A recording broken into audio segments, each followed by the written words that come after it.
Анан эмне деп атат Кудай бүгүнкү күндө? Өлбөстүккө өткүлө деп атат. Бигир.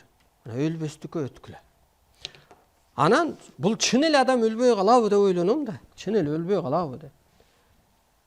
Ар бириңиздер азыр өлүм сырын табыңыздар. Өлүм эмнеден пайда болду?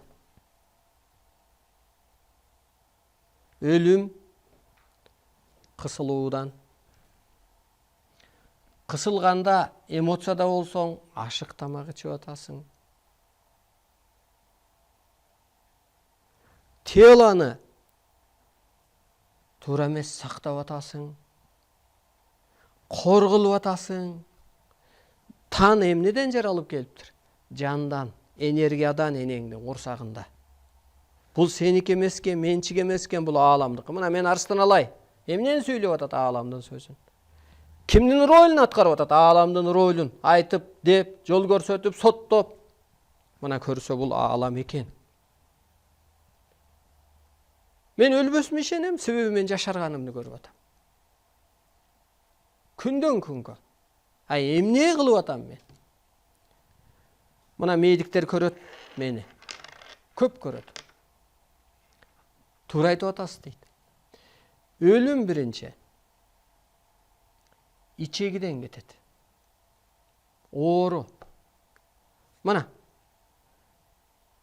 чалабышкан этти жейсиз. Илгери чыйкан чыкса эле айтчу эле.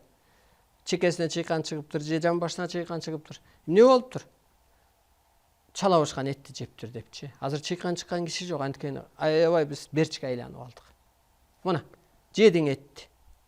Чала чайнайсың, жутасың, ал ичеги барат. Ичеги мындай да. Ошентип жайгашып калды. Ал ошол жерде чирип баштайт. Сүрсүгөн этти жейбиз, анын сорпосун ичебиз. Камыр ичеге барып жабышат. Картошка, ичегинин сыртынан кан тамак алат. Сырт эле бөйрөк, сырт эле боор, сырт эле кайраган айланат. Биринчи ичегиңди тазалат. Ошол кан бузулат, кан коюлат. Анан барып кан начарлайт дагы, жүрөк жакшы иштебей калат. Анан жүрөк оору пайда болот.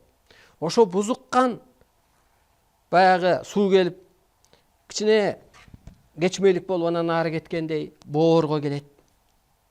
Боордо ар кандай дарт пайда болот. Кандай эмне микроб болсо боорго отуруп калат. Гепатиттин түрү башталат. Мына ошентип болгон организм кандын кирдешинен келип чыгат. Кан эмнеден кирдейт? Ичегиден. Ошон үчүн кыргыз 40 күн суу ичкенде ичегиндеги жанагы шалтактын баары чыккан. Азыркы жетишкен медицинага караганда 40 күн суу бул өтө тазалап чыгат. Каныңды дагы, ар бир клеткаңды дагы. Ачкыл ичкен, кымызбы, бособу, жармабы, ал ичке киргенде күбүр деп, сүсмө кошуп ичкен, аксерке кылып ичкен, ачыгандагы иштегини кубалап турган. Таза болгон ошон үчүн. Адамдын унут жагы, нервинин кысылганы, мына ичегинин, ашказандын, ошо туура эмес тамактын өлбөстүккө пайдабал түптө деп атат азыр. Анан медикке барабыз. Медик ким өзү? Медик бир ученый жазып койгондун, ал ученыйлардын да талаш тартышы бар, жана молдолорго окшош. Бул жери туура эмес. Бирөө өзгөчөрөөк, бирөө башкачараак эптеп ушинтип окуп койгон. Ал ошол жерде окуйм деп, мустак моргто жүрүп, сабак тапшырам деп, 11 жыл окуйм, 8 жыл окуйм, контракт төлөйм деп нервинен ажырап калган. Ал эмне кылат? Бир дары жазып коет. Урматтуу журтум, ушу ааламдан берилген. Ичеги кандай тазаланыш керек, боор кандай тазаланат, кан кандай тазаланат.